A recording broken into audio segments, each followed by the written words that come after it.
But hello, everyone. We're at Monster-Mania Con, and we're here with Kevin O'Brien, but famously known as Loco, one of the biker in from the gang of Friday the 13th 3D, who was seen bullying the crew in the convenience store, stealing Shelly's wallet. What do you have to say about yourself?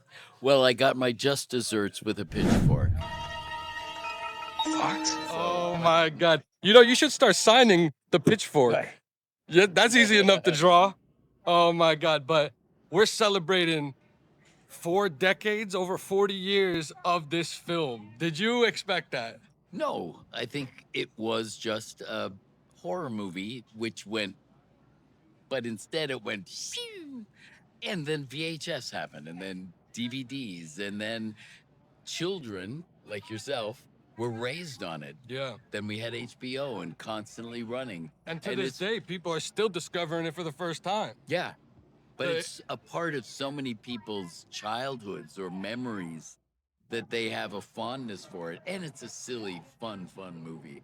And something iconic about this film was this is what introduced the icon, up there with the Superman symbol, Batman, Mickey Mouse. This is iconic and recognizable, And, Oh, and absolutely. you were one of the first victims. Yes. So, before we get into that, so what brought you to acting in films? Did you act before this? Yes. I grew up in Ohio, Wow. and the minute I landed in Ohio in third grade, I knew, for some reason, I always knew I was moving to New York City. Wow, that was you always wanted to move to I New York. always wanted to move to New York City. So, I did the school of plays and then went to college, did a lot of plays, and moved right to New York and started working there and Yeah. eventually commercials and TV. Wow. So there's a lot I would love to ask you about that era, but let's go to Friday the 13th. Do you remember the scene that you auditioned? I did not audition. Through John Fury. This man doesn't need to audition. Paul in part 2, I met Steve Miner, and Steve at that point, Halloween 3 was gonna go a whole different direction. No more Michael Myers, and so there was some consideration that maybe Friday the 13th could do the same thing because they didn't know where they were gonna go with part 3. So that left room for a new character, Yeah, and so I actually had a script that I'd written, and John called Steve, and Steve and I met, and I pitched my script, and he listened patiently and kindly, and they decided to go with this new development of Jason. That's this very side. inspiring. You pitched your own sequel to Friday the 13th. No. It was the idea that it could be a whole different movie, like Season of the Witch was for Halloween. Wow. Just a whole different direction. So my movie is just something that I wrote, had nothing to do with this. And that script, it's only a movie, is what it was called. I did Friday the 13th part 3, and then I went back to New York and then headed to Columbus, Ohio, where I had a lot of family. And that summer, I made a movie. I made a movie of that script that I had pitched. It's only a movie. And we finished shooting on the morning of Friday, the 13th of August, Wow. 1982. And then The that night, coincidences. we all went to see it in 3D. So, oh my God! And that movie you were talking about, is this the project that you were working on also now? Yes. I put it away for 40 years. And then my daughter, I said, if you want to do something with this, and she needed to do a project for her thesis. And so she looked at it, saw all 10 hours of it, put it back together again with the same story in the same order, but with her own edit. Yeah. And it went so well when she showed it at college that she showed it in New York, and then showed it again, and it ran Yeah, like a month this in has to be Brooklyn. seen. I want to see this. I know you guys want to see it. So let's make this an effort to, you know, further release this film. And you were doing a sequel of it too? Yes, we're. I'm It's talking just a with a movie. couple companies. It's only a movie. It's only a It's movie. only a movie, and the sequel is called Dead Frames, which I shot a year ago Yeah. in a bowling alley that I used to own, and so it's called Dead Frames. It's only a movie, the second take, Yeah. and And so I'm editing that I'm now. actually interested to know. So, wow, you took on this project, everything. Like, so you started making this a long time ago. What kind of cameras did you have access to? I had access to any camera that anyone had. So if I had a friend who worked, or if I met Well, someone, you had a lot of contacts and you've been in the no, industry. no, no. But this was back in Ohio.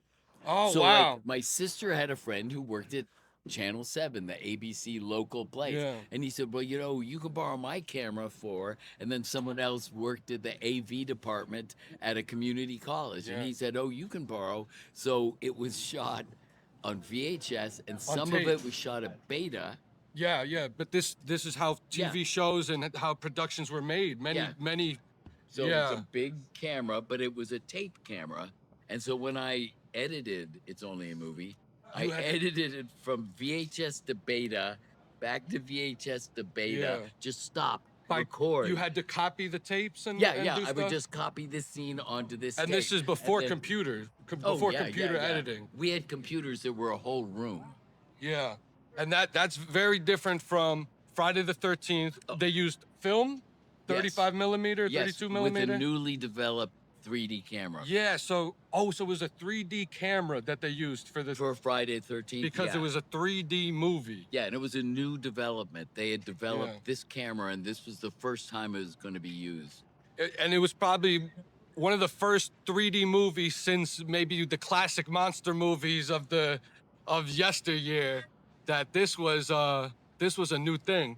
Yeah, and it was such a hit that eventually everything became 3D. Jaws 3D, Amityville there you 3D. go. Yeah, everything they turned into 3D after that. So, what about your character Loco? He was a biker, Yes. right? He was a part of the bad guys. Yes. But was he really a bad guy? Oh, of course. Yeah. Of Oh, he course was a bad dude. guy. Yes, to my very soul. But do you wish he could have turned to the good side? No, no, there wouldn't be a movie. What about if you had a second chance, if you had a second shot at Jason Voorhees? Do you think you beat him this time? No, no. I could not, under any circumstance. But it was so much fun to do. Yeah. And did they shoot that movie in order? Like in chronological order?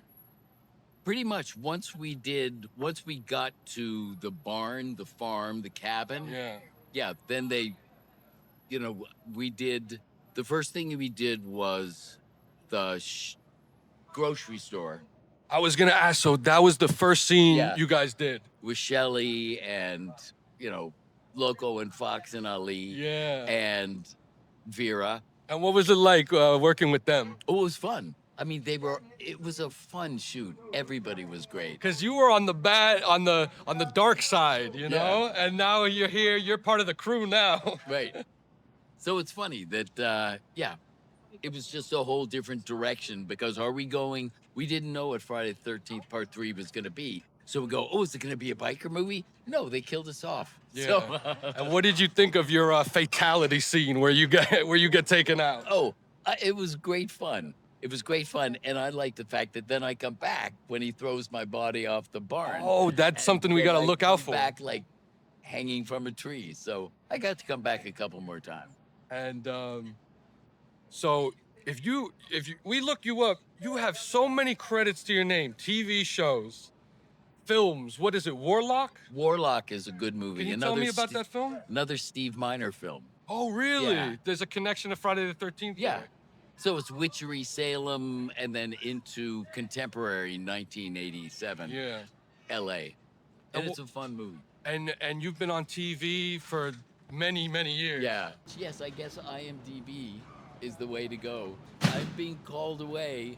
So Thank you so much. Yeah. But look out for It's Only a Movie. But most importantly, subscribe to this channel. Go, Carlo. I wanna thank you so much for being a great ambassador to the franchise and really embracing, your role and the fans, and just it's awesome to meet you guys, and definitely check him out, guys, at a convention near you. Yeah, well, thank you, Carlo. Thank you very much. Bye.